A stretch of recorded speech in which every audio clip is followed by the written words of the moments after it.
Kitzman here. The Juicy Life podcast, yet again. I almost said in the good company, but things change, we change is good, evolution is good. If it's purposeful, if it's meaningful, if it's really comes from heart and from soul, it's not just change for the sake of change or just change for money, for example. But welcome to the Juicy Live podcast conversation about growth, healing, expansion, conscious businesses, all with the goal for you and me to have the most fulfilling, the most aligned, the most juicy life. I am experimenting with setting here, as you can see. I don't have much room to mingle here. I have a vision that I can implement here because the space is too small. But even with that notion, I kind of want to explore. I want to switch things around. And as you can see a little bit more. If you're watching on YouTube, you can see a little bit more of how I usually recorded it. I have my blanket, I have my fancy glass of water. And I was thinking like why I love to drink water in like a glass wine. And I think it's because when I was growing up in Poland, there was a lot of rules of special occasions. So raisins were for special occasion, not an everyday thing. For Christmases and holidays, you could not eat raisins regularly.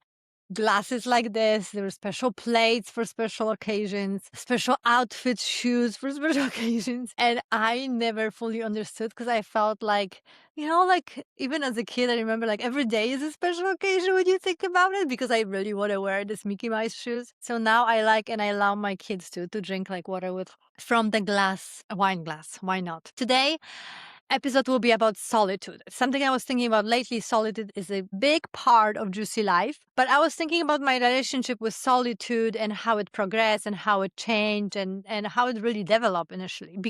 And I would love to, obviously I'm doing it because I would love to kind of reflect on your relationship with solitude and how does it look like and where you are on the scale and kind of scale I'm going to talk about. My relationship with solitude was initially non-existent. So I was such a social butterfly, always surrounded by people, always in company with people, always busy, always working. So there is not even a minute for me to stay by myself and hear my own thoughts, address my own bullshit, address my pains, address my wounds. Like I did not want to do it. I did not want to get into it. So I kept myself busy with life of others, with friends, with work, with anything I could find. It was just always go, go, go, go, go. Surround yourself with people so you don't even hear this internal voice or whatever was coming up, right? And then when the pandemic started, I think I think pandemic was a blessing in the sky, addressing and, not taking away from all the bad things that happened during pandemic and painful things and losses and whatnot. Like we gained so much things, like more connection to nature because we were forced to like spread around and go outside. The solitude, which was actually perfect for me. The connection, the appreciation for smaller things, appreciation for connection between us, slowing down. You can really continue that list. But solitude was one of them. It pushed us to kind of our cocoons. And it was perfect timing for me back then because I already did a lot of work, but I needed this additional push of solitude to kind of remove myself from all these worlds I was in and really focus on me in a, slight context of still healing, but mostly rediscovering myself, mostly understanding who I am, regrouping what I want to do next, how I want to come to the world, what I want to bring to the world. And I think this solitude in this kind of spiritual growth moment, soul and as a human expansion is so, so important. So really pandemic was really great. Obviously, I was not alone all the time with two kids and a husband in one house. But it removes me from this like bigger world to the smaller. And I did still have moments of additional solitude. And this was fantastic. It really helped me to like connect fully to myself, to really start understanding who I am and what I want and nail down and harness and really focus on, okay, these are my values. They were always my values. Maybe there's some additional values I want to include. And then, how do I want to bring them to the world? How do I want to express them? So that was fantastic. But the trick is, after pandemic, I swung on the pendulum on the other side, which often happened to all of us. It happens to the world. I think it's happening this right now with masculinity and femininity, right? Like this push for extreme femininity and feminism because masculine and was so prominent for such a long time, and we are just going to go and balance. But after pandemic, the solitude became something that I just was loving. I just was loving to be in my own company.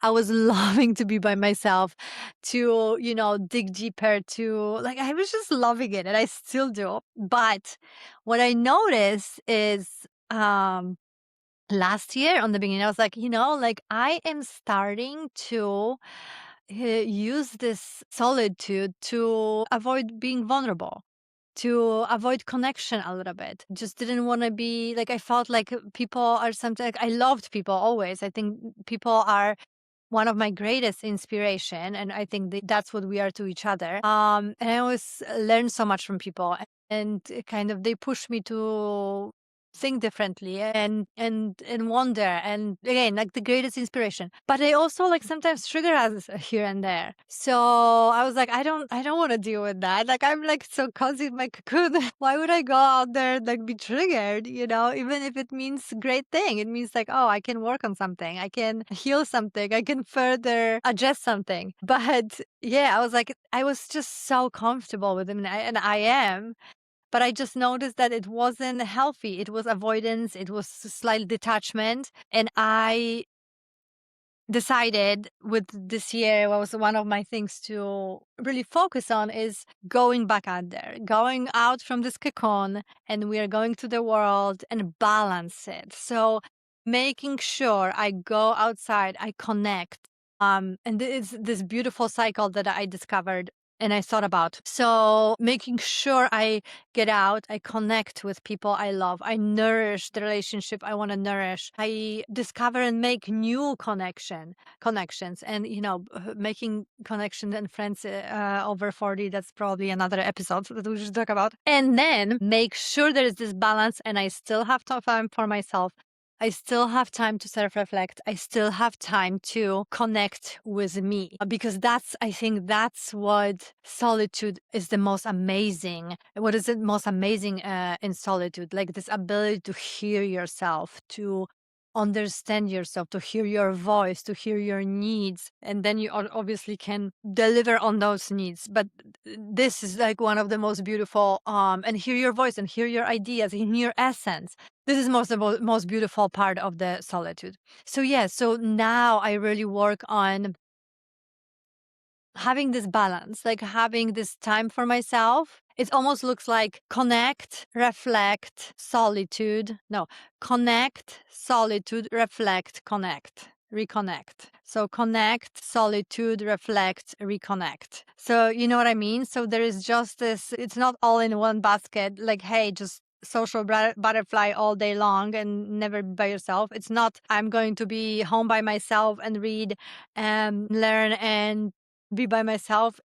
I really started pushing myself to go out, like first with friends, doing coffee even over phone and chatting up. And now I feel like I want to even go further and meet strangers and create maybe more new friendships or new connections or new acquaintances or colleagues or whatnot. I saw this post lately that was really interesting. Like, no, not everybody is your friend. Like, normalize words like acquaintance, colleague, like neighbor, mate. It was really interesting. It's true. So yeah, so that was my journey with solitude. What is your journey in your relationship with solitude? If you are by yourself, is it like a true connection to self?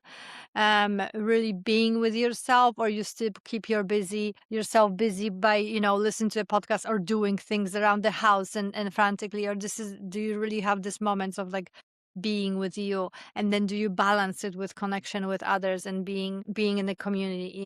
in some sort and potentially being triggered or inspired even better. So that's just like a quick inspiration and thought provocation about like reflection on your solitude. Is it like, where is it on the pendulum? Like, do you need a little more connection or do you need more seclusion? Again, I think we can also fluctuate with the seasons, right? Like winter, fall, winter is more cocooning, right? Like it's more solitude, more by yourself, more closed off. And then the summer and spring feel like those months and those times of the year when we just blossom, go outside and really connect. It doesn't have to be on the scale of like week or month. It can be like a yearly cycle, right? That you are more going with the energy and of the cycles feels. So that's it about solitude. I think it was just interesting one. It was interesting one when I remember myself, like I was thinking about like how I was avoiding being by myself. Oh my god.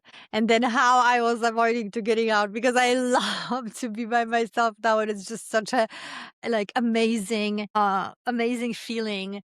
Yeah, and how important it is, especially now, solitude. We are um so busy and bombarded, right? Like with digital worlds and whatnot, and having this moment of quiet, being with yourself, in all this noise that is coming out from outside, hearing yourself, your needs, your ideas, your thoughts about something. This is just such an important thing to, I believe, to cultivate in balance with this connection and being with others, because it's important. We are group animals. It's important for our mental health. It's important for our development, and it's just so inspiring. Like last week I swing pendulum the other way because I went to this.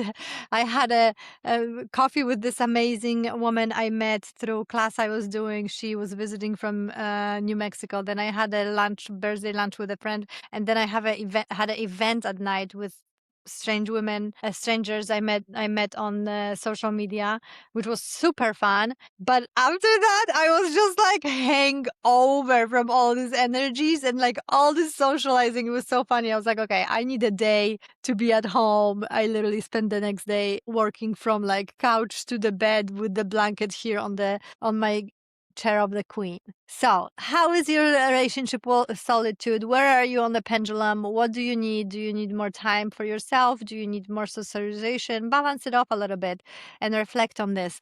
That was kind of the premise and the goal of this and intention of this episode. Should we do the ads? Today's sponsors for the Juicy Life podcast, as usual, Plant Tree with me through One Tree Planted. Beautiful organization. Tree $1. Send tree as a present to somebody else.